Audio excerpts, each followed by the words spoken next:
السلام علیکم ورحمۃ اللہ وبرکاتہ۔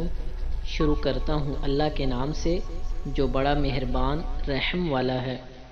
حضرت براء بن عازب رضی اللہ تعالیٰ عنہ رسول اللہ صلی اللہ علیہ وآلہ وسلم سے روایت کرتے ہیں، آپ صلی اللہ علیہ وآلہ وسلم نے فرمایا، جب میت کو قبر میں دفن کر دیا جاتا ہے اور اس کے ساتھی واپس چلے جاتے ہیں تو وہ ان کے جوتوں کی آواز سنتا ہے۔ اسی اثناء میں دو فرشتے اس کے پاس آتے ہیں تو اسے بٹھا کر پوچھتے ہیں، تیرا رب کون ہے؟ تو وہ کہتا ہے، میرا رب اللہ ہے۔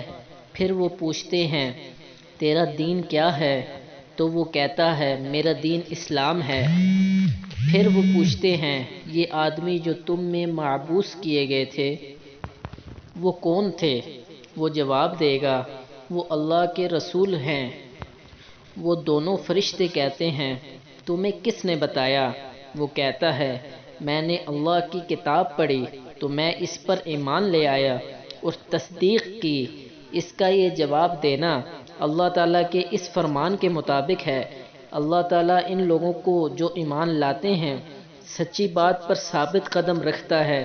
فرمایا، آسمان سے آواز دینے والا آواز دیتا ہے، میرے بندے نے سچ کہا ہے، اسے جنتی بچھونا بچھا دو، جنتی لباس پہنا دو اور اس کے لیے جنت کی طرف ایک دروازہ کھول دو۔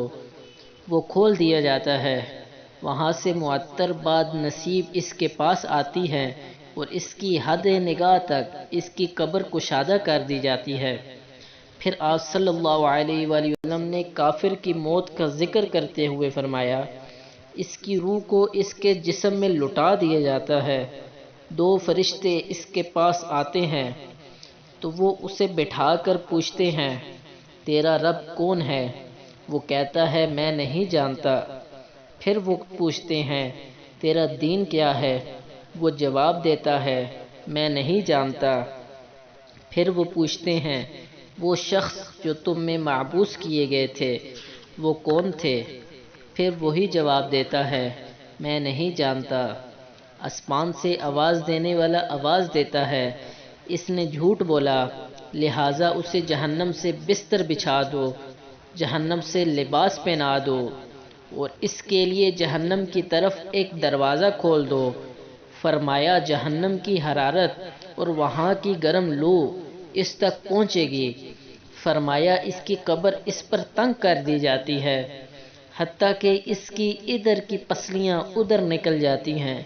پھر ایک اندھا اور بہرا دروغہ اس پر مسلط کر دیا جاتا ہے جس کے پاس لوہے کا بڑا ہتھوڑا ہوتا ہے، اگر اسے پہاڑ پر مارا جائے تو وہ مٹی ہو جائے۔ وہ اس کے ساتھ اسے مارتا ہے تو جنوں انس کے سوا مشرق و مغرب کے مابین موجود ہر چیز اس کی مار کو سنتی ہے، وہ مٹی ہو جاتا ہے تو پھر روح کو دوبارہ اس میں لوٹا دیا جاتا ہے۔ آپ سب دوستوں سے گزارش ہے کہ میرے چینل کو سبسکرائب، لائک اور شیئر کریں تاکہ ہر آنے والی نیو ویڈیو آپ کو بآسانی مل سکے۔ ہر اچھی بات کو پھیلانا بھی صدقہ جاریہ ہے۔ جزاک اللہ۔